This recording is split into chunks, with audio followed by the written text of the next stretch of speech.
Hello, this is Earl Nightingale. In this recording, the magic word is the first of 12 you'll receive in this series titled How You Can Lead the Field in the Modern World.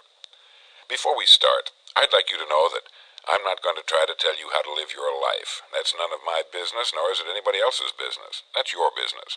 Nor is this Lead the Field program a collection of pleasantries, platitudes, or Pollyanna. It is a summation of more than 20 years of research on one subject, and that is, why do some people do so well in life, while so many more do not? And the first thing let's talk about is the magic word. The experts call it the most important word as far as the results we get from life are concerned in this or any other language, and that word is attitude. It is our attitude toward life which will determine life's attitude toward us.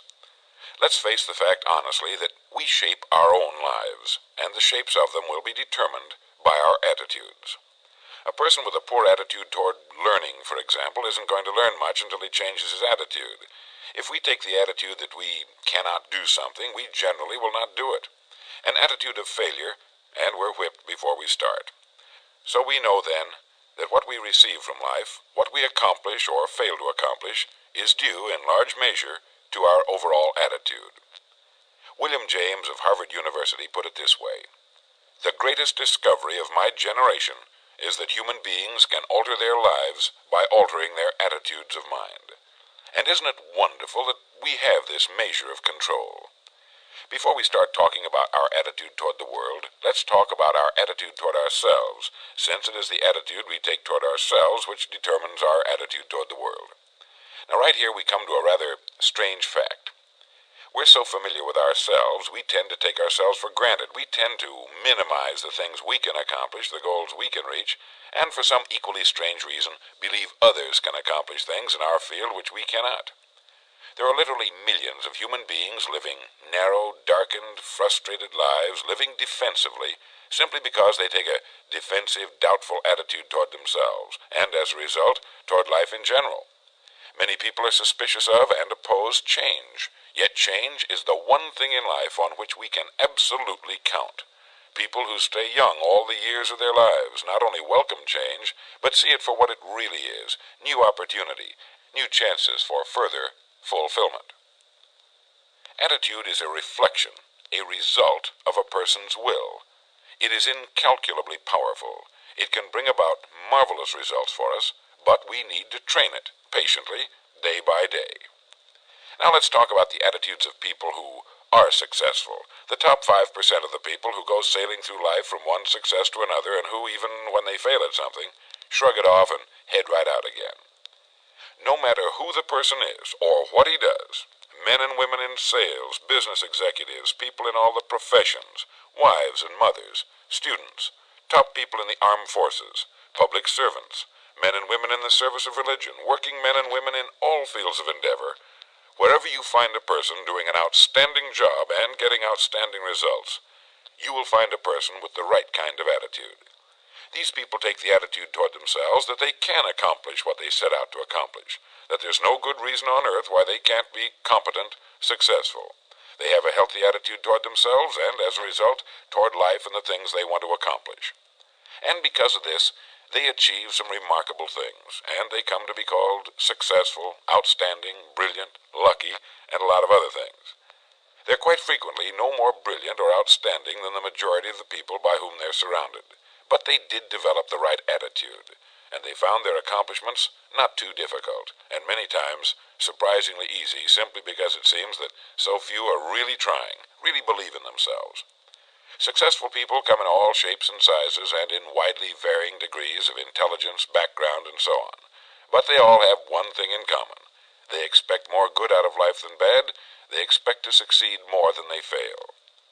If you want something worthwhile, take the attitude that there are a lot more reasons why you can have it than there are that you cannot, and set out to earn it. Go after it, work at it, ask for it, and 9 times out of 10, you'll get it. Our environment is really a mirror of our mental attitude. If we don't like our environment, we have to change our attitude first. Now, the world plays no favorites. It's impersonal. It doesn't care whether we change or not.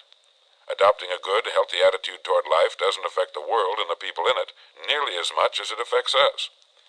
It would be impossible to even estimate the number of jobs which have been lost, the number of promotions missed, the number of sales not made, the number of marriages ruined by poor attitudes. But you can number in the millions the jobs which are held but hated, the marriages which are tolerated but unhappy, all because of people who are waiting for the world and others to change toward them, instead of being big enough and wise enough to at least make a test which will prove beyond any shadow of a doubt where most or at least a big part of the trouble lies. Studies made of the lives of literally thousands of successful people have shown that they radiate confidence, assurance, they expect success, and they get success. You can spot these people by the way they walk, by the way they look and act. You can feel it about them when they enter a room. They may be short and fat, or tall and thin, or any combination in between, but they have about them the attitude of success.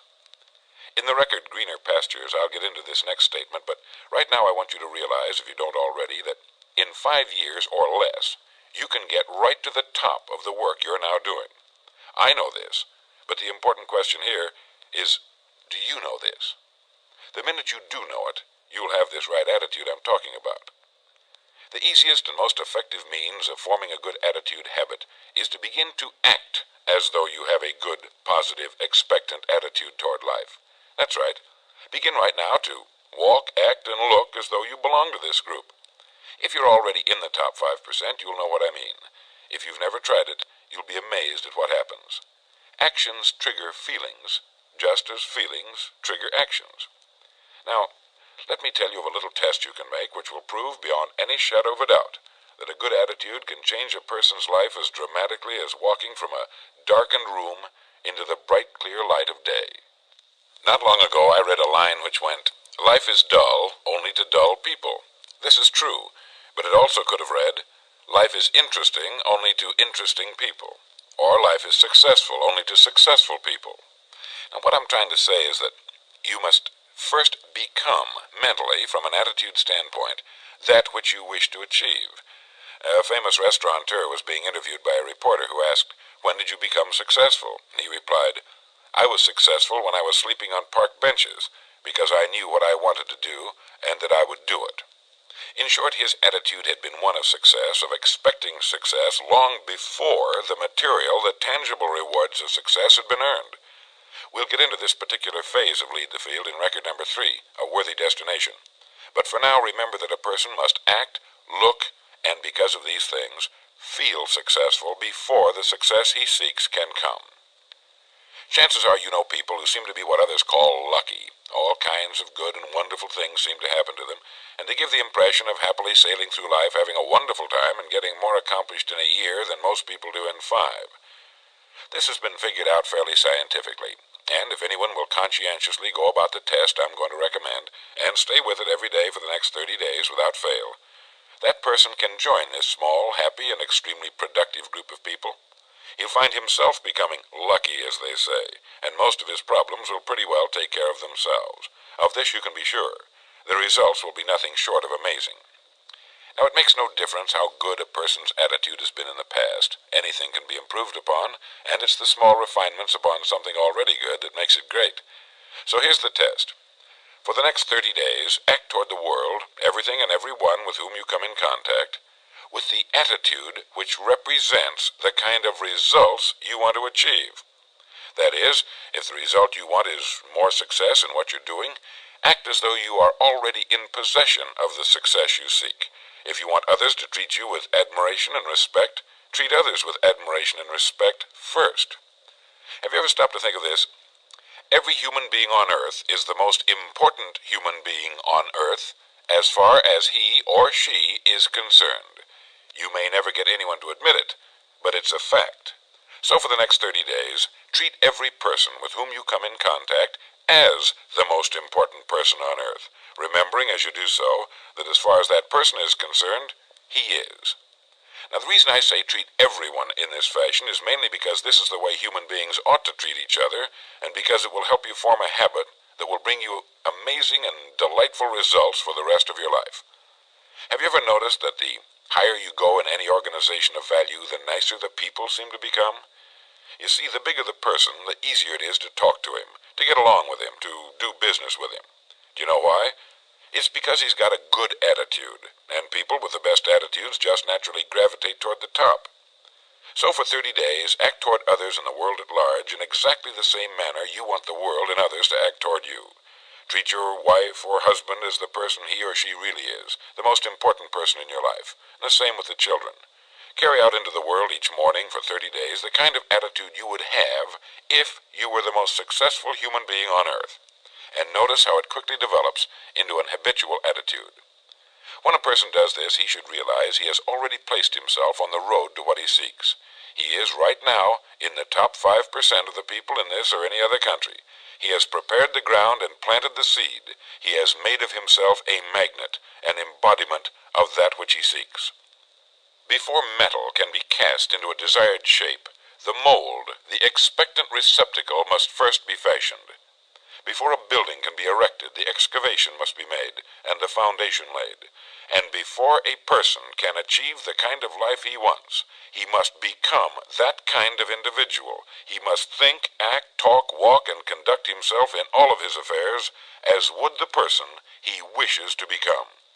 He is then actually that person, and the things that person would have and do will naturally come to him. Almost immediately a change will be noticed. Irritations that used to frustrate and annoy disappear. When some less informed individual gives you a bad time, stay on the track. When someone cuts in front of you with his car or acts in any other manner that shows his ignorance and lack of courtesy, don't permit yourself to drop to his level.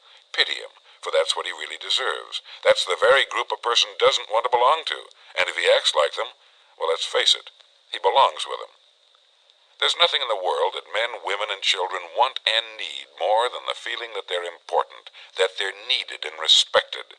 They will give their love, their affection, their respect, and their business to the person who fills this need.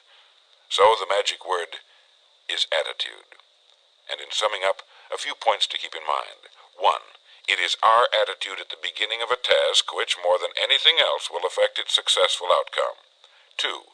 It is our attitude toward life which determines life's attitude toward us. 3. We are interdependent. It is impossible to succeed without others, and it is our attitude toward others which will determine their attitude toward us. 4. Before a person can achieve the kind of life he wants, he must become that kind of individual. He must think, act, talk, walk, and conduct himself in all of his affairs as would the person he wishes to become. 5. The higher you go in any organization of value, the better will be the attitude you'll find. 6. Your mind can hold only one thought at a time, and since there's nothing at all to be gained by being negative, be positive. 7. The deepest craving of human beings is to be needed, to feel important, to be appreciated. Give it to them, and they'll return it to you. 8. Look for the best in new ideas. As someone said, I've never met a person I couldn't learn something from. 9. Don't waste valuable time broadcasting personal problems. It probably won't help you. It cannot help others. 10. Don't talk about your health unless it's good. 11. Radiate the attitude of well-being, of confidence, of a person who knows where he's going. This will inspire those around you, and you'll find good things will begin happening to you. And 12, lastly, for the next 30 days, treat everyone with whom you come in contact as the most important person on earth. If you'll do this for 30 days, you'll do it for the rest of your life. In the next recording, I'll talk to you about greener pastures. But now in closing, remember the words of Walter Dill Scott of Northwestern University. Success or failure in any undertaking is caused more by the mental attitude even than by mental capacities. Thank you.